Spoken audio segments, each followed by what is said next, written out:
जो आज काम नहीं आ रहे कल आ सकते हैं। जियोपॉलिटिक्स में संभावनाएं बनी रहती हैं। कई बार जो आपके अपोनेंट हैं उन तक भी बैक चैनल के थ्रू कुछ लिंक्स बनाकर रखे जाते हैं। कुछ ऐसा ही हम तालिबान के बारे में कह सकते हैं क्या? इस वीडियो में हम इंडिया, अफगानिस्तान और स्पेसिफिकली तालिबान को रूट से समझेंगे। पहले शब्द से शुरू करते हैं, तालिब, जिसका मतलब होता है स्टूडेंट। बेसिकली जो रिलीजियस स्टडीज कर रहा है, जो इस्लाम के बेसिकली पाश्तो शब्द है, पाश्तो भाषा का शब्द फॉर स्टूडेंट। अब तालिबान ये स्पेसिफिक ग्रुप है जो अफगानिस्तान के कल्चर और इस्लामिक आइडियल्स के आधार पर एक इस्लामिक अमीरात बनाना चाहता था अफगानिस्तान में। क्या बना ली है? हाँ, बना तो ली है। क्या पूरी दुनिया से रिकॉग्निशन मिल गया है? पूरी दुनिया से नहीं मिला है। इससे पहले भी ये तालिबान पावर में आया था 1996 से 2001। उसको कहते थे तालिबान 1.0। अब जो चल रहा है 2021 के बाद से, जब से विड्रॉल हो गया था यूएसए का, उसको हम कहते हैं तालिबान 2.0। तो आज तालिबान 2.0 का इस्तेमाल पाकिस्तान को प्रेशर करके लॉन्ग स्टैंडिंग जो डिस्प्यूट है तालिबान का, अफगानिस्तान का, उसको रिजॉल्व करा सकता है क्या? लोकेशन जरा देखिए, यह है अफगानिस्तान। अफगानिस्तान के साउथ में और जो ईस्ट है यहां पर है पाकिस्तान। आप इस तरफ देखेंगे थोड़ा वेस्टर्न वाले पार्ट में, in the southern part Iran, और ऊपर आपका तुर्कमेनिस्तान, उज्बेकिस्तान और ताजिकिस्तान। इसको ग्रेवयार्ड ऑफ एम्पायर क्यों कहा जाता है? इससे पहले कि कई ऐसे रीजंस हैं, कुछ चीजें जो हो जाती हैं फिर वो बन जाती हैं बातें। जैसे यूके, एक समय पर ग्रेट गेम चल रहा था अफगानिस्तान के आसपास, ग्रेट गेम, जिसमें कि ब्रिटिश इंडिया की तरफ से एक्सपेंड करना चाह रहा था अपना इन्फ्लुएंस टुवर्ड्स अफगानिस्तान। अफगानिस्तान में एमिर थे जो अफगानिस्तान को चला रहे थे, और एक्चुअली सेंट्रलाइज गवर्नमेंट तो तब भी नहीं थी। अलग अलग जगह रीजनल जो वॉरलॉर्ड्स थे, ट्राइबल हेड्स थे, वो अपने हिसाब से अपने एरिया को चलाते थे। उसके ऊपर लेकिन रशियन एम्पायर था, वो सेंट्रल एशिया पर अपने कंट्रोल को बढ़ा रहा था, और ब्रिटिश इंडिया को लगता था कि कहीं ऐसा ना हो कि ये अफगानिस्तान को सरपास करते हुए ब्रिटिशर्स के जो इंडिया में इंटरेस्ट थे उनको कॉम्प्रोमाइज ना कर दें। तो ऐसे में ग्रेट गेम बन गया अफगानिस्तान। खैर, ग्रेवयार्ड है। जिसने भी कोशिश करी, जैसे कि यूके ने कोशिश करी कॉस्टली अफगान वॉर से, और मिला क्या? फायदा नहीं हुआ। दुल्हन लाइन बनाई गई। उस दुल्हन लाइन से जो पाश्तून लोग हैं उनको दो हिस्सों में बांट दिया गया। एक हिस्सा जो आज के अफगानिस्तान में है और दूसरा हिस्सा जो पाकिस्तान में है। और ये एक लॉन्ग स्टैंडिंग डिस्प्यूट है। भले ही पाकिस्तान ने तालिबान को बनाया हो, सपोर्ट किया हो, इसी वजह से आपने सुना भी होगा तालिबान का एक और नाम होता था क्वेटा शुरा, क्यों? क्वेटा वो पाकिस्तान में जगह है, शुरा वो ग्रुप है जो डिसीजन लेता है। शुरा basically a group of elders who are going to take decisions for these tribal communities. तो इस वजह से शुरा, क्योंकि हर एक क्षेत्र में किस तरीके से फैसले लिए जाते हैं वो उसकी संस्कृति से प्रभावित हो सकते हैं, जगह से प्रभावित हो सकते हैं। तो यूके का डिक्लाइन हमने देखा। उसके बाद यूएसएसआर ने कोशिश करी कि अफगानिस्तान पर अपना इंफ्लुएंस रखेंगे, एक कम्युनिस्ट सरकार बनाकर रखेंगे। उसको बनाए रखने के लिए इंटरवीन भी करा, और फिर 10 सालों तक सोवियत संघ काबिज रहा इस एरिया में। लेकिन उसके बाद सोवियत मतलब यूएसएसआर को भी अबेंडन करना पड़ा, बैकफुट पर जाना पड़ा। और उस समय पर यूएसएसआर को बैकफुट पर करने के पीछे था कौन? यूएसए भी था, पाकिस्तान भी था, और साथ थे कुछ मुजाहिदीन। मुजाहिदीन शब्द एक्चुअली रिप्रेजेंट कर रहा है जो इस्लामिक कॉज के लिए फाइट कर रहे थे। खैर, उसके बाद हमने यूएसएसआर का खुद डिक्लाइन देखा, क्योंकि 1989 में जब यूएसएसआर अफगानिस्तान से निकलता है तो उसके बाद हम यूएसएसआर का decline in forms of economic as well as political disintegration देखते हैं। 1991 यूएसएसआर डिसइंटीग्रेट हो जाता है, रशिया बन जाता है, और कुछ other Commonwealth of independent states बन जाते हैं जो ईस्टर्न यूरोप में हम देखते हैं। Commonwealth of independent states, not Commonwealth Nations. Commonwealth Nations word is used in context of Britain. उसके बाद यूएसए आता है अफगानिस्तान को हराने के लिए, और उसके बाद हार जाता है। 20 साल यहां लगा देता है और फिर इस बार हार जाता है। इस बार अब वो जो मुजाहिद थे, अब वो ट्रेन हो चुके थे एक अलग ग्रुप के अंतर्गत, वो था तालिबान। तालिबान की जो आइडियोलॉजिकल रिलीजियस ट्रेनिंग है वो पाकिस्तान में होती रही है। पाकिस्तान में अलग से इस्लामिक स्कूल ऑफ थॉट है, उसके इंस्टीट्यूशंस हैं जहां पर तालिबान को बनाया गया है। क्यों बनाया अभी पता लगेगा। पहले हम जरा अफगानिस्तान को समझ लेते हैं, ग्रेवयार्ड क्यों। जरा इसकी ज्योग्राफी देखिए। ये लोकेशन एक तो लैंडलॉक्ड है, ठीक, और यहां पर ये देख रहे हैं आप हिंदू कुश की पहाड़ियां हैं।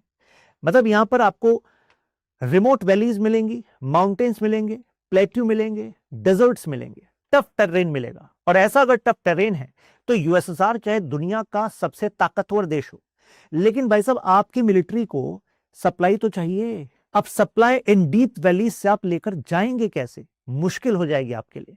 लेकिन जो यहां के ट्राइबल पॉपुलेशन है, जो एथनिक ट्राइबल फाइटर्स हैं, जो आपको देखते हैं एज इन्वेडर, भाई वो तो आप पर एम्बुश करेंगे, गुरिल्ला वॉरफेयर करेंगे।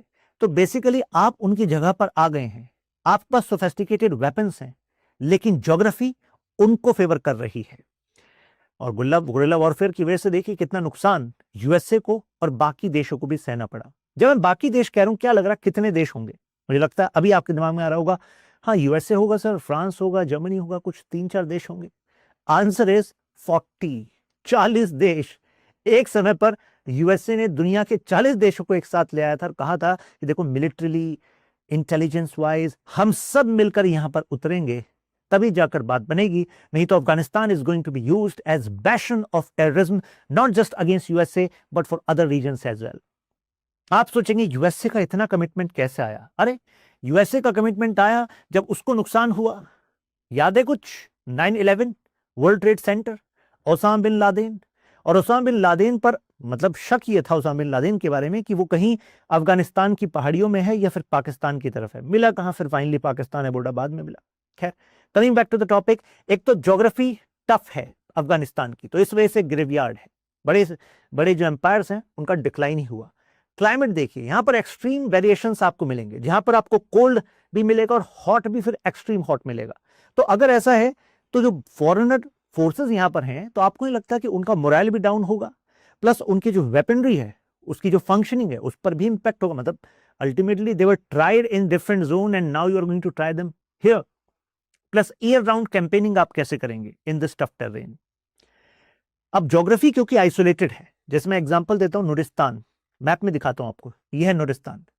अब रिमोट वैलीज हैं। रिमोट वैलीज का मतलब है कि आपको कई दर्रों से होकर, पासेस, वैलीज से होकर जाना पड़ता है इस पर्टिकुलर लोकेशन पर। तो ऐसी लोकेशन होने की वजह से देखिए ज्योग्राफी डिटरमाइन करती है कल्चर को। तो ऐसे में जो वहां के लोग होंगे वो अपने आप को दूसरे से आइसोलेटेड रखेंगे कि नहीं रखेंगे? अरे ज्योग्राफी ने उनको ऐसा बना दिया है। और इस वजह से फिर उनका अपना एक पॉलिटिकल सिस्टम होगा कि भाई हम अपने एल्डर्स की मानेंगे, ये हमारी शूरा है, हम इनकी बात मानेंगे। उनका जो कल्चर है वो एसिमिलेट नहीं होगा from other groups with in the boundaries of present Afghanistan. आप कहेंगे बात समझ नहीं है सर, दोबारा बताइए। मैं एग्जाम्पल आसानी तरीके से बता देता हूं। देखिए, ज्योग्राफिकल वेरिएशंस हैं।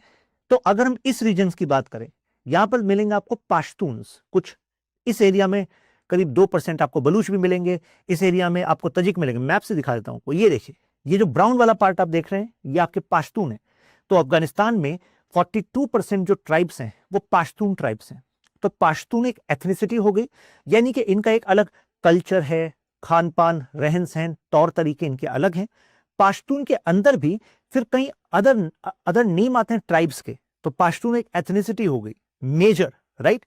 इसके अलावा देखिए बलोच में मिलेंगे आपको 2% यहां पर, फिर आपके उज्बेक में मिलेंगे रेड वाले एरियाज में, हजारा मिलेंगे यहां वाले एरियाज में 9%, तजिक मिलेंगे आपको ग्रीन वाले एरिया में। तजिक के ऊपर जो तजिकिस्तान है ना, उसके साथ भी सिमिलैरिटी है यहां पर।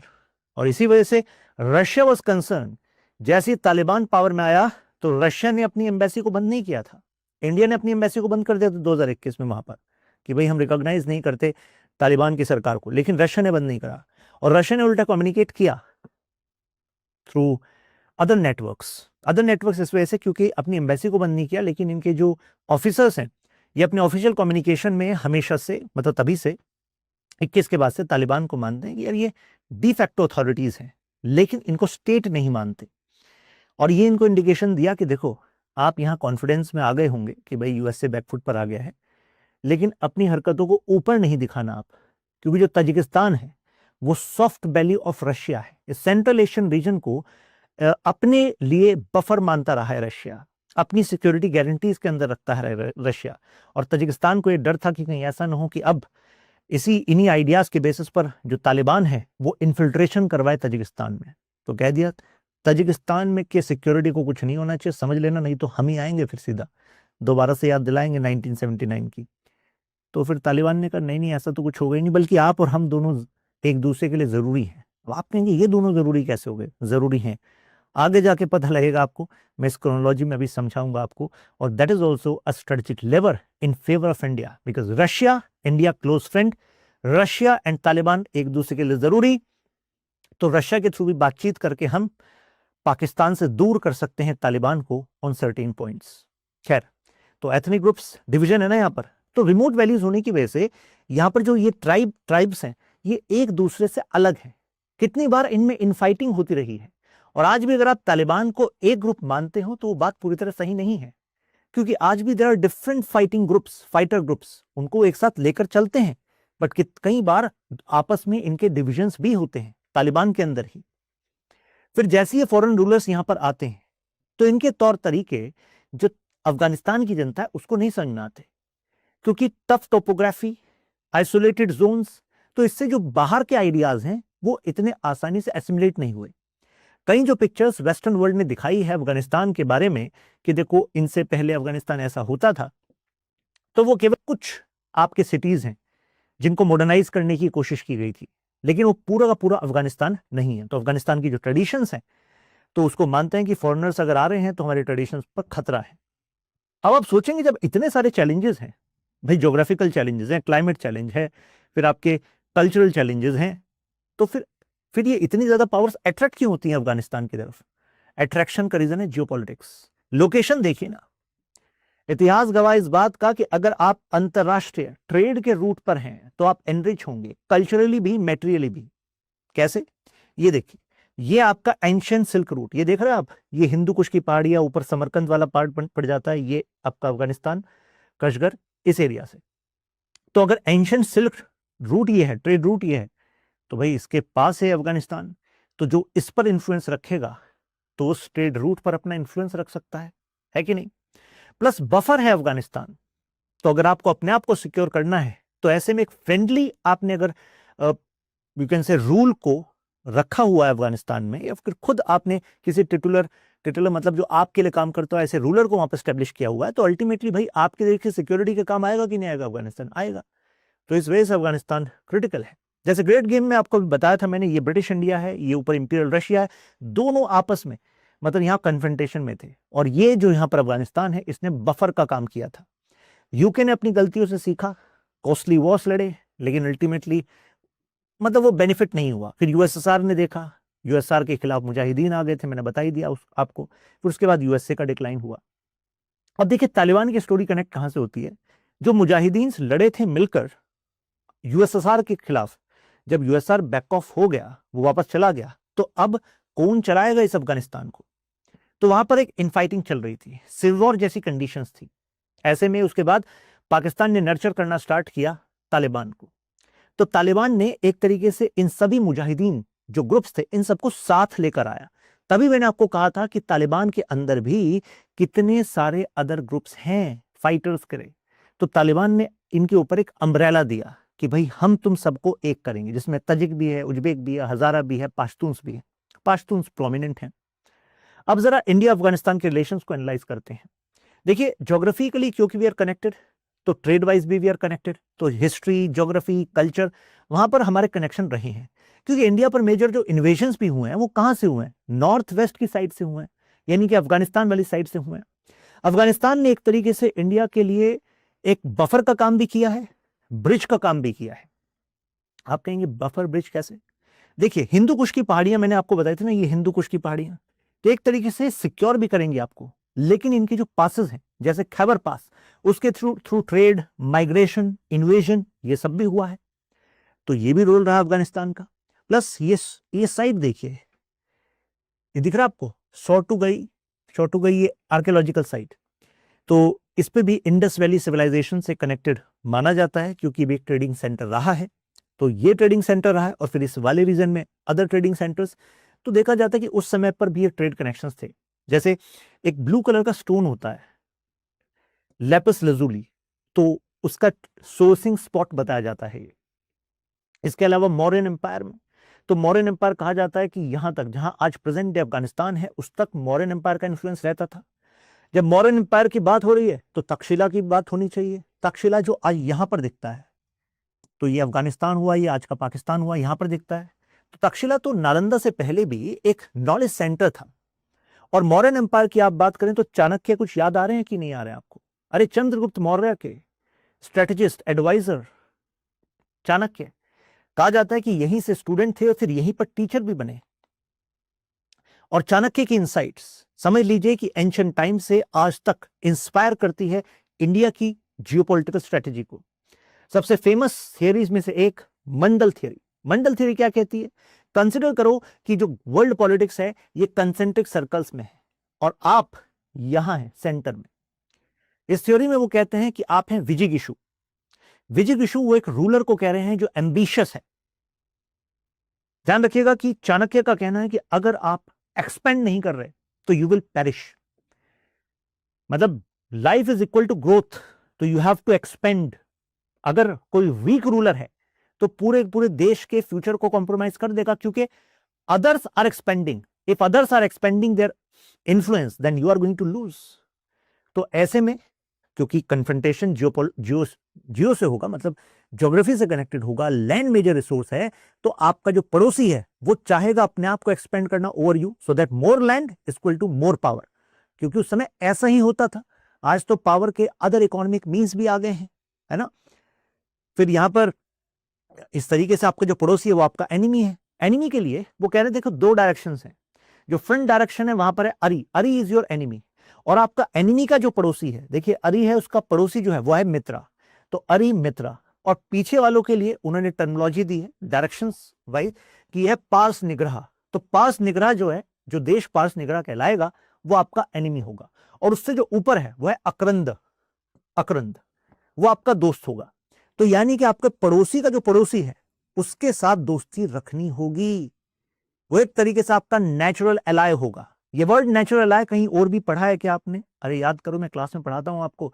इंडिया जापान को नेचुरल एलाय कहा जाता है। और इस थ्योरी को लगाओ वहां पर। इंडिया का पड़ोसी चाइना, चाइना इज इंडिया अरी। अरे एनिमी वाला रिलेशन चल रहा है ना हमारा। टेरिटरी एक्सपेंशन, देखिए अक्साई चिन 1962 वॉर, अरुणाचल प्रदेश पर क्लेम है कि नहीं, अरी है। और अरी का पड़ोसी कौन हुआ? जापान। और जापान हमारा मित्र है, क्योंकि चाइना जापान के लिए परेशानी करता है। ईस्ट चाइना सी, कौन सा आइलैंड का डिस्प्यूट चल रहा है? सेनकाकू डियायू आइलैंड्स, है कि नहीं। तो यार ये थ्योरी तो देखो एंशिएंट टाइम में दी थी और आज तक रेलेवेंट है। ऐसी पाकिस्तान पर लगाकर देखो, पाकिस्तान एनिमी और पाकिस्तान का पड़ोसी अफगानिस्तान हमारा दोस्त। अब अगर हम ये थ्योरी यहां डिस्कस कर रहे हैं कि भाई पाकिस्तान के पड़ोसी को अपना दोस्त बनाना है, तो पाकिस्तान का बॉर्डर अगर ईरान से कनेक्ट हो रहा है ऑन द ईस्टर्न साइड, तो ईरान के साथ हमारे रिलेशंस को अच्छा बनाकर रखते आए हैं। छाबहार पोर्ट में इन्वेस्टमेंट, याद आ रहा है कुछ? तो भाई ये थ्योरी तो पाकिस्तान को ही पता होगी। तो पाकिस्तान हर संभव कोशिश करेगा कि अफगानिस्तान में जो सरकार बने वो भारत के साथ अच्छे रिलेशन न रखे, और जो सरकार भारत के साथ अच्छे रिलेशन रखेगी पाकिस्तान उसका खिलाफ करेगा, पाकिस्तान उसके अपोज करेगा। एग्जाम्पल, हामिद करजई की सरकार, अशरफ घनी की सरकार, जब डेमोक्रेटिक गवर्नमेंट थी तो उस समय पाकिस्तान क्या कर रहा था? तालिबान को सपोर्ट कर रहा था।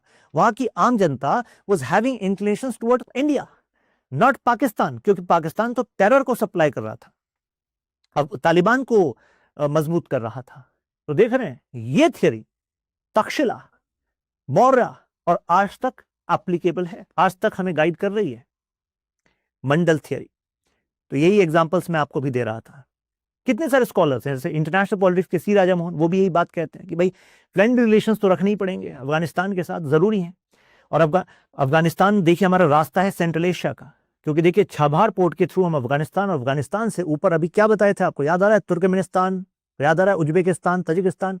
और तुर्कमेनिस्तान क्या है? एनर्जी रिच नेशन है, कैस्पियन सी से उसका बॉर्डर है। तो हम वहां से तापी पाइपलाइन भी पहले एक बार प्लान कर रहे थे, तुर्कमेनिस्तान, अफगानिस्तान, पाकिस्तान, इंडिया। लेकिन बीच में देखिए कौन आ गया? पाकिस्तान। और जब बीच में पाकिस्तान आ गया तो तापी क्या कभी पूरी होगी? नहीं होगी, वही हुआ। तो अब हम क्या करते हैं? सेंट्रल एशिया को अगर हम रीच आउट करना है तो ईरान के थ्रू अफगानिस्तान, और उसके थ्रू सेंट्रल एशिया यानी कि तुर्कमेनिस्तान, उज्बेकिस्तान, तजिकिस्तान, ये हमारी स्ट्रेटेजी है। तो अफगानिस्तान हमारे लिए रूट वाइज जरूरी है। इंडिया तालिबान रिलेशंस, अब देखिए अफगानिस्तान के साथ नहीं, स्पेसिफिकली तालिबान के साथ रिलेशंस की बात कर रहा हूं। भाई तालिबान को अगर पाकिस्तान सपोर्ट कर रहा था मिलिट्री बैकिंग दे रहा है, फाइनेंशियल बैकिंग दे रहा है, लॉजिस्टिक बैकिंग दे रहा है, ऐसी बैकिंग दे रहा था कि कितनी जो स्ट्रेटजीज थी तालिबान की, वो पाकिस्तान के आईएसआई और आर्मी के ऑफिसर्स उनके बेस पे जाकर काम करा रहे थे। खैबर पख्तूनवा रीजन, क्वेटा एटसेट्रा, इन रीजन्स में तालिबान के लोग यहां पर रहते थे, यहां से डिसीजन लेते थे और अफगानिस्तान पर इन्फ्लुएंस करते थे। तो सीधी बात है, इंडिया तो तालिबान को सस्पिशन से देखेगा कि नहीं देखेगा? देखेगा, क्योंकि तालिबान की आइडियोलॉजी क्या है? रेडिकल सुन्नी इस्लामिस्ट आइडियोलॉजी, और इंडिया सेक्युलर, तो भाई अपोजिट है। प्लस कुछ तालिबान ने काम ऐसे करे, हमारी एम्बेसी पर अटैक हुआ, जिम्मेदार कौन? तालिबान। किडनैपिंग्स हुई इंडियन वर्कर की, जिम्मेदार कौन? तालिबान। तो तालिबान के पीछे से कौन करा रहा था? पाकिस्तान करा रहा था। तो भाई हमारे साथ तो रिश्ते अच्छे नहीं होंगे। तो तालिबान का जो भी दुश्मन होगा अफगानिस्तान में, वो हमारा दोस्त होगा कि नहीं होगा? तो ऐसे ही एक थे नजीबुल्ला। तो जब तालिबान 1.0 वीक हो गया, तो उसके बाद की जो सरकार थी, तो भाई मतलब जब यूएसएसआर बैकफुट पर गया, मैं उसकी बात कर रहा हूं, जैसे यूएसएसआर बैकफुट पर गया तो भाई कौन संभालेगा सरकार को? तो ऐसे में नजीबुल्ला थे, और एक नदर्न अलायंस थी जिसको इंडिया सपोर्ट कर रहा था, जिसके फेमस लीडर थे अहमद शाह मसूद। तो इन लोगों को इंडिया सपोर्ट कर रहा था अगेंस्ट तालिबान। लेकिन हुआ क्या अल्टीमेटली? मतलब एक्चुअली जैसे यूएसआर बैकफुट पर गया, उसके बाद जो मुजाहिद थे उनको ऑर्गेनाइज करके पाकिस्तान ने अपने कंट्रोल में लेना चाहा अफगानिस्तान। नाम हो गया कि देखिए तालिबान का है।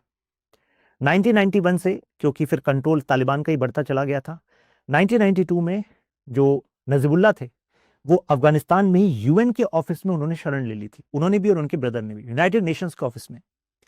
इंटरनेशनल रूल कहता है कि यूएन का जो एरिया है उसमें आप एंटर नहीं कर सकते बिना यूएन की मर्जी से। यानी कि he should have been secure, he was India's ally, और इंडिया भी मानकर चल रहा था कि भाई अंतरराष्ट्रीय कानून तो है ही ना। अगर तालिबान कह रहा है कि उसकी सरकार आ गई है अफगानिस्तान में, तो अंतरराष्ट्रीय कानून तो मानने पड़ेंगे। और पाकिस्तान भी ऐसी किसी एक्टिविटी को सपोर्ट नहीं कर सकता कि वो अंतरराष्ट्रीय कानूनों को तोड़ने लग जाए, तो फिर पाकिस्तान पे और ज्यादा दबाव बनेगा। तो इंडिया भी ऐसा सोच रहा था। बट दुनिया को सरप्राइज करते हुए, और यू कैन से नजीबुल्ला के जितने अलाय थे उनको शॉक देते हुए, तालिबान के जो ये आतंकवादी थे, ये सारे डिप्लोमेटिक गाइडलाइंस को ब्रेक करते हुए यूएन के हेडक्वार्टर के अंदर जाते हैं। यूएन हेडक्वार्टर नहीं, यूएन का जो कंपाउंड था, यानी कि उनकी एक्टिविटीज का हेडक्वार्टर अफगानिस्तान में, उसमें जाते हैं और नजीबुल्ला और उनके भाई को वहां से किडनैप कर लेते हैं। उसके बाद म्यूटिलेट किया जाता है उनकी बॉडी को, उन्हें टॉर्चर किया जाता है। टॉर्चर करने के बाद मार के उनको ऐसे पब्लिकली हैंग कर दिया था। तो it was a big shock for the India कि जो हमारे स्ट्रेटेजिक अलाय थे उनके साथ ये हुआ, हम बचा नहीं पाए। इसी वजह से कहा जाता है कि बांग्लादेश में जो हुआ, तो शेख हसीना की जान को बचाना, इंडिया में उनको शरण देना, वो इंडिया के लिए मतलब top most priority, because Sheikh Hasina supported India to push back those jihadist हुआ और इस्लामिक टेररिस्ट हुआ working in Afghanistan, in Bangladesh, as well as जो नॉर्थ ईस्ट से इंसर्जेंट्स आकर बांग्लादेश में बस जाते थे, तो बांग्लादेश में वहां से हटाने में हमें सपोर्ट किया। तो इसी वजह से स्ट्रेटेजिकली हम ऐसे लीडर्स पर इन्वेस्ट भी करते हैं, सपोर्ट भी करते हैं। लेकिन फिर ऐसे शॉक में आ गई थी दुनिया। जब ये शॉक लगा, यूएन भी देखता रह गया, कुछ नहीं कर पाए। तो उसके बाद तो क्लियर कट था कि भाई तालिबान यूथलेस है, इलेजिटिमेट है, बैरबरिक है, तो किसी भी तरीके से इसको तो हम राज्य का दर्जा दे नहीं सकते, स्टेट का दर्जा दे नहीं सकते। और पाकिस्तान म्यूट रहा, यानी कि पाकिस्तान ऐसे मतलब काम में कहीं ना कहीं उसकी बैकिंग थी। तो जो इसका जो पहला रेजीम था फिर तालिबान का, जाहिर सी बात है इसमें तो हम जो उनके अपोनेंट है उसको सपोर्ट कर रहे थे, जैसे Ahmad Shah Massoud, northern alliance. Even northern alliance यानी कि अफगानिस्तान के नदर्न पार्ट से कितने सारे जो वॉरलॉर्ड्स हैं उनका एक कोalition था जो अगेंस्ट तालिबान लड़ रहा था। उसके ऊपर जो ताजिकिस्तान है, वहां पर फरखोर एयरबेस पर हमने अलग से एक मेडिकल यूनिट भी लगाई, जिससे कि नदर्न अलायंस के जो सोल्जर्स जो घायल हो जाते हैं उनको सहायता प्रदान की जा सके। पाकिस्तान का आरोप था कि ये केवल मेडिकल हेल्प के लिए नहीं है, भारत नदर्न अलायंस को हथियार, पैसा, इंटेलिजेंस ये सब सपोर्ट कर रहा है using Tajikistan as a base. ये याद है आपको IC-814 हाईजैकिंग? अब पाकिस्तान बेस्ड जो आतंकवादी है उन्होंने हाईजैक किया था हमारा प्लेन, हरकतुल मुजाहिदीन, लेकिन लेकर इसको कहां पहुंचे? कंधार में। और जिस समय हम इसकी बात कर रहे हैं उस समय कौन चला रहा था वहां पर? तालिबान था। तो तालिबान ने करा क्या, वो ज्यादा इंडिया पर प्रेशर बनाया, और इस प्रेशर बनाने की वजह से और ड्यू परमिशंस ना होने की वजह से फाइनली हमें आतंकवादी जैसे मसूद अजहर को छोड़ना पड़ा। और उसके बाद मसूद अजहर ने और आतंकवादी हमलों में अपना रोल निभाया। तो यानी कि इंडिया के लिए तो भाई यहां पर भी तालिबान नुकसानदायक ही साबित हुआ। तो कैसे हम तालिबान के साथ बेटर रिलेशन रख सकते थे? फिर जैसे ही यूएसए यहां पर इंटरवीन करता है अंडर दी अम्ब्रेला ऑफ कि ग्लोबल वॉर ऑन टेररिज्म अब होगा, दुनिया हमारे साथ आए। तो हालांकि यूएस ने यह भी इंडिकेट किया कि India, you should have your military boots in Afghanistan, because Afghanistan is part of South Asia and you are South Asian leader, तो आपको तो आना चाहिए। लेकिन इंडिया ने यह स्ट्रेटेजिक मिस्टेक नहीं करी। देखो कितना सही रहा, क्योंकि अपने मिलिट्री बूट्स वहां पर आने का मतलब है कि आप लॉन्ग टर्म में अपने लिए कन्फ्रंटेशन को बढ़ा रहे हो, और हो सकता है you find no result there, है कि नहीं? क्योंकि इससे पहले हम श्रीलंका में एक मिस्टेक कर चुके थे, आईपीकेएफ को भेजकर, जहां पर वहां के खुद के लोग, वहां की सरकार, मतलब एक जो एलटीटी और अदर जो इंसर्जेंट्स थे वो और सरकार दोनों ही हमारे खिलाफ हो गए थे। तो अगर हम वहां पर मिलिट्री बूट लेकर जाते हैं तो अभी एक सॉफ्ट पावर जो हम अफगानिस्तान की जनता के अंदर हम अपने लिए देखते हैं, वो भी शायद हो जाती खराब, क्योंकि वो सोचते कि अच्छा ये तो फॉरेन पावर्स के साथ मिलकर हमारे लैंड को कब्जाना चाहते हैं। खैर, यहाँ पर करजई और घनी की जब गवर्नमेंट बनी तो भारत सरकार ने उनको रिकॉग्नाइज किया, और भारत सरकार ने उनको हर संभव प्रयास, मतलब हर संभव सपोर्ट किया। फॉर एग्जाम्पल $3 बिलियन प्लस का हमारा इन्वेस्टमेंट था, जैसे जरन दिलाराम हाईवे, ये कुछ प्रोजेक्ट्स हैं, जैसे सलमा डैम, उनकी जो पार्लियामेंट की बिल्डिंग है अफगानिस्तान की, वो हमारी पीडब्ल्यूडी डिपार्टमेंट ने बनवाई थी। ऐसी पावर ट्रांसमिशन लाइन, स्कूल्स बनवाए, हॉस्पिटल्स बनवाए, फूड एड, स्कॉलरशिप, कितने अफगानिस्तानी बच्चों को यहां पर स्कॉलरशिप दी पढ़ने के लिए। ये क्यों इंडिया कर रहा था? क्योंकि India wanted to give humanitarian aid. हम वहां पर मिलिट्री बूट नहीं लाना चाहते थे, हम ह्यूमैनिटेरियन एड देना चाहते थे, जिससे हम क्लोजनेस अपनी बनाकर रख सकें। खैर, तालिबान को तो हम इंसर्जेंट ग्रुप ही मान रहे थे, लेकिन तालिबान जो है लगातार पाकिस्तान के थ्रू एक्शन लेता रहा, और इससे आपको पता लगता है कि कैसे जिन मुजाहिदीन को यूएसए के पैसे से, यूएसए के हथियारों से मजबूत किया गया था, आज उन्हीं मुजाहिदीन से मिलाकर पाकिस्तान ने एक तालिबान बनवा दिया है, और वो तालिबान अब यूएसए के सैनिकों को अफगानिस्तान में मार रहा है, और यूएसए कुछ नहीं कर पा रहा है। इसको कहते हैं जियो स्ट्रेटेजी। पता है कि अब पाकिस्तान करा रहा है, लेकिन आप कुछ कर नहीं सकते, क्योंकि वो आपके लिए जरूरी भी है, क्योंकि आपकी फोर्सेस वहां है ना अफगानिस्तान में। तो ऐसे में कई कई ऑपरेशंस में आपको पाकिस्तान की जो उसकी जो लोकेशंस हैं, उसकी टैक्टिकल हेल्प की जरूरत पड़ सकती है। तो लोकेशन ऐसी है। दूसरी तरफ ईरान है, और 2001 का टाइम है। ईरान क्योंकि पड़ोसी अफगानिस्तान का, और ईरान भी दुश्मन है यूएसए का 1979 के बाद से, जैसे इस्लामिक रिवॉल्यूशन आ गया था। तो मतलब यूएसए एक ऐसी जंग में था कि एक तरफ उसका दुश्मन है ईरान, और दूसरी तरफ पता है कि ये दुश्मन से कम नहीं है, लेकिन फिर भी इसके सामने स्माइल भी करना है, इसको कभी कभी परेशान भी करना है, लेकिन इसको साथ खड़े रखना है पाकिस्तान को। ऐसा रिलेशन। खैर, फिर उसके बाद जैसे ही ये तालिबान ने टेक ओवर करा, यूएसए ने विड्रॉ किया, अब इक्वेशन फिर चेंज होने लगी। उस दिन मैं जब एडिटोरियल पढ़ रहा था तो मैंने एक लाइन पढ़ी, कहा गया कि अब ऐसा लग रहा है कि जो जितना भी काम इंडिया ने किया था, इट वेंट इनटू रूइन, कि सब कुछ पानी हो गया, क्योंकि अब दोबारा से तालिबान आ गया है। लेकिन उसी समय पर मेरा भी काउंटर ओपिनियन ये था कि भारत की अप्रोच ऐसी थी नहीं कि सब पानी में हो जाए, क्योंकि जिस तरीके से तालिबान ने सत्ता को कब्जाया था, तो आम जो लोग थे वहां के, वो उसको वेलकम नहीं कर रहे थे। एक बड़े तादाद में वो भी लोग थे जो इसके सपोर्ट में नहीं थे।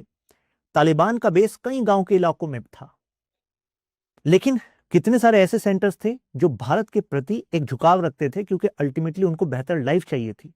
उनको इंफ्रास्ट्रक्चर, स्कूल, ये जो सब प्रोवाइड कर रहा था, उसमें भारत का एक बड़ा हाथ था। वो पाकिस्तान के खिलाफ थे वो लोग। तो वो जो कैपिटल हमने बनाई थी, सोशल कैपिटल, P2P कैपिटल, इसको हम पीपल टू पीपल कनेक्शन कहते हैं, वो वेस्ट नहीं होना था, वो काम आता। और वो देखो काम आया, क्योंकि जैसे तालिबान अब स्टेट के रूप में आ गया, तो अब तालिबान कहने लगा कि इंडिया अपना इन्वेस्टमेंट प्लीज जारी रखिए, हमें आप रिकॉग्नाइज कीजिए। हमने कहा रिकॉग्नाइज नहीं करेंगे, लेकिन हाँ जो अपना सहायता वो जारी रखेंगे। उसके बाद हमने wheat, medical aid, other equipments, वो सब हमने भेजने स्टार्ट किए। यहां पाकिस्तान का क्या एंगल है? देखो, पाकिस्तान अपनी प्रॉब्लम को सॉल्व करना चाहता है। एक्चुअली पाकिस्तान की जगलर नर्व है ना, मतलब समझ लीजिए जो सबसे ज्यादा इंपॉर्टेंट उसके लिए पेन पॉइंट है वो कश्मीर नहीं है, वो एक्चुअली उसका वेस्टर्न बॉर्डर है। वहां पर बलूचिस्तान और खैबर पख्तूनवा जो है वो लाइफ टाइम बॉम्ब है। जैसे एक लाइन में पढ़ रहा था तो उसमें लिखा था कि पाकिस्तान प्रेग्नेंट है और कभी भी बलूचिस्तान डिलीवर हो सकता है, पाश्तूनिस्तान डिलीवर हो सकता है। तो अगर पाश्तूनिस्तान डिलीवर होगा तो भाई साहब जो पाश्तून हिस्सा है खैबर पख्तूनवाला वो उसमें वो हिस्सा चला जाएगा, बलूचिस्तान वाला हिस्सा चला जाएगा। तो जिसको आप पाकिस्तान कहते हो वो बचेगा क्या? वो बचेगा सिंध और पंजाब, और क्या बचेगा? कुछ भी नहीं। वो पाक ऑक्यूपाइड कश्मीर है, वो तो पी ऑक्यूपाइड है। क्योंकि व्हेन यू आर वीक तो you never know, one fine night things changes और मॉर्निंग न्यूज़पेपर में कुछ और हो। तो ये एक्चुअली पाकिस्तान के एग्जिस्टेंशियल क्राइसिस हैं। असली डर वहां है क्योंकि जो तालिबान 1.0 था और तालिबान 2.0 जो अभी तालिबान की सरकार है, किसी ने भी जो पाकिस्तान अफगानिस्तान का जो इंटरनेशनली रिकॉग्नाइज्ड बॉर्डर है दुरंद लाइन उसको एक्सेप्ट किया नहीं है। यानी कि जिस तालिबान ने सपोर्ट लिया पाकिस्तान से, पाकिस्तान में ही रहे, वो खुद अफगानिस्तान पाकिस्तान के बॉर्डर को ऑफिशियली मानते नहीं है, क्योंकि उनके फाइटर्स के अंदर शायद सेंटिमेंट है कि भाई ये पाश्तून रीजन तो एक था, हमारे साथ तो दगा करी थी ब्रिटिशर्स ने, और ब्रिटिशर्स चले गए और हमें पाश्तून को डिवाइड करके चले गए, और हम अब डिवीजन क्यों माने, हम तो इसको चेंज करेंगे। राइट। तो इस पाकिस्तान ने खूब कोशिश करी, मतलब इवन जो इस्लामिक स्कूल है जो ट्रेन कर रहा था तालिबान को, वो पाकिस्तान बेस्ड, वो कोशिश ये कर रहा था कि इन सबको एक इस्लामिक रेडिकलिज्म के पॉइंट पे रखा जाए। अफगानिस्तान का जो आइडिया है वो it should be aligned with Islamic ideals only, not with Pashtun and Afghan cause, वो नहीं। क्योंकि अगर ऐसा रहेगा तो वो जो पाकिस्तान की सिविल सोसाइटी है उसमें आसानी से सिमुलेट रहेंगे, मतलब वो अपने आप को इतना अलग नहीं मानेंगे कि नहीं उनको तो अलग अलग चाहिए। ये दुरंद लाइन वाला मुद्दा लेकिन अभी तक जीवंत है उनके अंदर। राइट। और ये इनकी वीकनेस है। अब टीटीपी देखिए, जो तहरीक तालिबान पाकिस्तान है, मतलब वो जो उसका एमिर है, मतलब जो उसका हेड है, वो अपने से ऊपर यानी कि सुप्रीम लीडर पता है किसको मानता है? वो मानता है तालिबान के लीडर को। तो एक तरीके से रिलीजियस एंड पॉलिटिकल दोनों ही कनेक्शन से टीटीपी तालिबान के लिए समर्पित है कि नहीं है? और यही टीटीपी पाकिस्तान की आर्मी, आईएसआई, पुलिस उस पर अटैक कर रही है खैबर पख्तूनख्वा रीजन में। लेकिन तालिबान क्या कर रहा है? तालिबान फिर कॉल नहीं उठा रहा है इनका, तालिबान इधर उधर देख रहा है, कह रहा है अच्छा ऐसा हो गया, गलत बात है, नहीं करना चाहिए था, लेकिन अल्टीमेटली हो रहा है ये। तो इससे मतलब क्या, ये जो टीटीपी है जो पाकिस्तान के अंदर है कि पाकिस्तान पर अटैक कर रही है, और कुछ इनके लीडर्स जो हैं अफगानिस्तान में बैठे हैं तालिबान की शरण में, तो ये इंडिया के लिए एक लेवरेजिंग पॉइंट है कि नहीं है, to put pressure on Pakistan कि जरा भाई ये पहलगाम अटैक और ऐसी चीजें अब छोड़ दो, इसका खामियाजा जो है तुम्हें भुगतना पड़ेगा, और उसमें टीटीपी जो है वो भारत के काम आ सकती है। तो इसी वजह से करंट डायनेमिक्स में तालिबान और इंडिया के बीच में हम रीच आउट देख रहे हैं। राइट। तो एक स्ट्रेटेजिक कैलकुलेशन है इसमें। पॉसिबिलिटी है कि जो पाकिस्तान सोच रहा था कि इंडिया की तरफ नजर है कि इंडिया क्या करेगा, इंडिया पर हम फिर काउंटर स्ट्राइक करेंगे, लेकिन जो करेगा वो आपका पुराना दोस्त करेगा, दूसरी साइड से तालिबान कराएगा, टीटीपी कराएगी। इनकी बात कर रहा था मैं, आमिर खान मुत्तकी और मतलब जो इनके फॉरेन मिनिस्टर और विक्रम मिस्री हमारे फॉरेन सेक्रेटरी, इनके बीच में आपस में मुलाकात हुई। और ये मुलाकात उनके लिए जरूरी क्यों? क्योंकि तालिबान को पता है भाई अपने देश को चलाकर रखना है, क्योंकि अब तुम केवल फाइटर ग्रुप नहीं हो, तुम उनकी सहायता देख करनी है। पेस्टिसाइड, वीट, मेडिकल सप्लाईज, ये सब इंडिया प्रोवाइड कर रहा है। इंडिया कैपेसिटी बिल्डिंग के लिए 500 प्लस प्रोजेक्ट इस समय चला रहा है अफगानिस्तान में, जबकि रिकॉग्नाइज नहीं किया है। राइट। प्लस वहां से अफगानिस्तान की सरकार चाहती थी कि इंडिया में जो अफगानिस्तान की एम्बेसी है उसमें हम उनके एनवॉय को एक्सेप्ट कर लें एज एम्बेसडर, हमने नहीं किया है। हालांकि हमने वहां पर अपनी एम्बेसी को स्टार्ट किया है, लेकिन वहां पर अपने जो डिप्लोमेट्स भेजे हैं उनको एज टेक्निकल स्पेशलिस्ट बोला है। ये तरीका होता है बोलने का जब आप इनडायरेक्ट डिप्लोमेटिक रिलेशंस रखना चाहते हैं लेकिन ऑफिशियली रिकॉग्नाइज नहीं करना चाहते, क्योंकि ऑफिशियली रिकॉग्नाइज करने का मतलब है कि हम तालिबान के तौर तरीकों को भी एक्सेप्ट कर रहे हैं इन इंटरनेशनल पॉलिटिक्स, और हम एक तरीके से जो हमारे ट्रेडिशनल दोस्त हैं जो रहे हैं वहां पर डेमोक्रेटिक गवर्नमेंट को सपोर्ट करते रहे, अब दुनिया के अलग अलग इलाकों में बैठकर इंतजार कर रहे हैं कि कब हालात दोबारा से बेहतर होंगे अफगानिस्तान में, तो हम उनके साथ दगा कर देंगे अगर हमने इनको ऑफिशियली एक्सेप्ट कर लिया। तो इसी वजह से इंडिया के लिए सिचुएशन जो एक स्ट्रेटेजिक बैलेंस की है, एक टाइट रोप है जिस पर हमें वॉक करना है। अगर हम तालिबान के साथ इस समय स्ट्रेटेजिकली एंगेज नहीं होते तो ऐसे में we actually give more scope to Pakistan in China, क्योंकि वो फायदा उठा लेंगे, चाइना तो चाहता ही है। अगर आपने सुना हो, अभी आज इस वीडियो को बनाने से पहले मैं एक एडिटोरियल पढ़ रहा था जिसमें ट्रंप का स्टेटमेंट आया है कि बागरम जो एयरबेस है, जो एक समय पर यूएसआर ने बनाया था, फिर यूएसए ने उसका इस्तेमाल किया, वो अब चाइना अपने कंट्रोल में ले रहा है। तो ऐसे में हमें तो भाई तालिबान को अपने फेवर में रखना है, क्योंकि केवल पाकिस्तान ही नहीं, हमें चाइना को भी मैनेज करना है कि नहीं। तभी मैं कह रहा था कि जो आज तुम्हारे काम नहीं आ रहा, कल तुम्हारे काम आ जाए।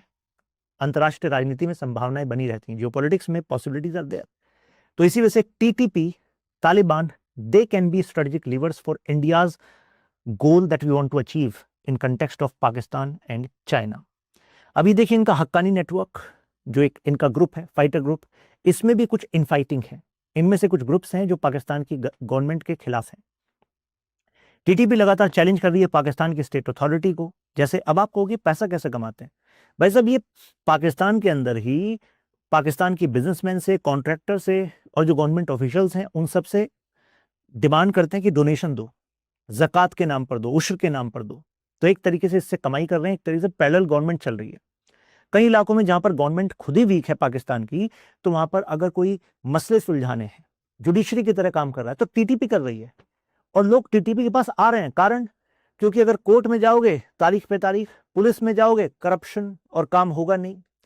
लेकिन आप टीटीपी के पास आओगे, टीटीपी कहेगी अभी सुलझाते हैं मसले को। तो इस्लामिक कानून के आधार पर टीटीपी कहता है कि अच्छा लॉन्ग स्टैंडिंग डिस्प्यूट है, हमने ये सोल्यूशन दे दिया, ये सोल्यूशन मानो। दोनों में से पार्टी सब तैयार, वो कहेंगे जी बिल्कुल तैयार, नहीं तो पीछे वो AK-47 भी रखी है। तो कोर्ट तो ऐसे काम नहीं कर सकती। लेकिन ये इस तरीके से जो है, जो मैटर है उसको सुलझा रहे हैं। तो पब्लिक भी कह रही है चलो कम से कम हमारे मैटर तो सुलझते जा रहे हैं, कितने लॉन्ग स्टैंडिंग डिस्प्यूट। अब यहाँ पर रशिया और जो तालिबान है, दोनों खिलाफ है आईसिस के, क्योंकि जो आईसिस के ग्रुप्स हैं वो अपने आइडियल्स के हिसाब से अफगानिस्तान को चलाना चाहते हैं। तालिबान का मानना है कि भाई हम आईसिस से अलग हैं, हम यहां पर अफगानिस्तान के कल्चर और इस्लाम दोनों के फ्यूजन की बात कर रहे हैं। लेकिन आईसिस का कहना है नहीं नहीं नहीं, एक इस्लामिक कैलिफेट होगी पूरी दुनिया में। आप अफगानिस्तान के कल्चर के बेसिस पर अलग से कोई स्टेट बनाएंगे, ऐसा कुछ नहीं है। Your commitment should be there interpretation of Islam only. और यही आईसिस के है जिसने लास्ट ईयर मार्च में एक कॉन्सर्ट में हमला किया था रशिया में, जिसमें करीब 145 लोग मारे गए थे। तो भाई साहब पुतिन के तो रडार पे होंगे ही हैं। पुतिन ऑलरेडी इनके खिलाफ ऑपरेशन कर रहे थे सीरिया में।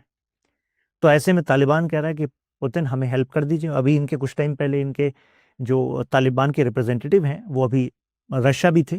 तो रशिया ने कहा है कि ठीक है, we are going to support you, don't worry, क्योंकि आईसिस के हमारा भी दुश्मन है।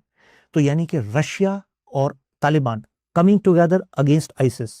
तो इंडिया भी देख रहा है, इंडिया कह रहा है ठीक है, फिर तो तालिबान को अगर पाकिस्तान को स्टेबलाइज करने के लिए, मतलब कुछ एक्शन लेने के लिए अगर यूज करना हुआ, तो रशिया के चैनल का भी इस्तेमाल किया जा सकता है। तो इंडिया का जो बैलेंसिंग एक्ट है, तो उसकी अपनी कोई कॉस्ट है क्या? देखिए, पहली बात है अनसर्टेनिटी, कि तालिबान कब तक रहेगा हमें नहीं पता। तालिबान के साथ हमने अगर यूज करने की सोची भी कि ठीक है भाई टीटीपी को हम ऐसे यूज करेंगे, तो यहां पर एक क्वेश्चन आ रहा है कि तालिबान के अंदर ही कई ग्रुप्स हैं। कुछ ग्रुप्स इंडिया के अगेंस्ट हैं, कुछ ग्रुप्स पाकिस्तान के भी अगेंस्ट सुर बोल रहे हैं। तो ऐसे में हमें अपने इंटरेस्ट को यहां पर मैनेज करना पड़ेगा। कहीं ऐसा ना हो कि फर्दर ये अपने ग्रुप का इस्तेमाल करके हम पर अटैक करने की कोशिश करें, टेररिज्म हमारे यहाँ फैलाने की कोशिश करें। तो इसी को हम कहते हैं स्पिल ओवर इफेक्ट, जो इंडिया को मैनेज करना पड़ेगा। बट एक और बात है, समटाइम्स एक्शन इज नेसेसरी, मतलब inaction is more costly than action. And sometimes you need to coordinate कि भाई उनकी जो जरूरत है जब तक वो तुम ही पूरी कर सकते हो, जैसे the kind of aid they need और kind of alignment they need via Iran. तो अफगानिस्तान को पता है कि भाई जियो स्ट्रेटजी के हिसाब से, मतलब India is going to be our ally. ठीक है, चाइना आपके रिजर्व्स में इंटरेस्टेड है, लेकिन जो एलाय वाली बात है वो इंडिया आपके काम आएगा। केवल चाइना पर भी आप डिपेंडेंट नहीं हो सकते, क्योंकि टू मच पावर में arm twist you any time. तो दोनों कंपीटिंग पावर के साथ अगर तालिबान मैनेज करके चलेगा, तो तालिबान ज्यादा नेगोशिएटिंग पावर रखेगा in dealing with China and India. तो ये भी एंगल है इसमें। तो यानी कि हमारी जरूरत तो है ना उसको, चाइना को मैनेज करने के लिए भी लॉन्ग टर्म में, तो ठीक है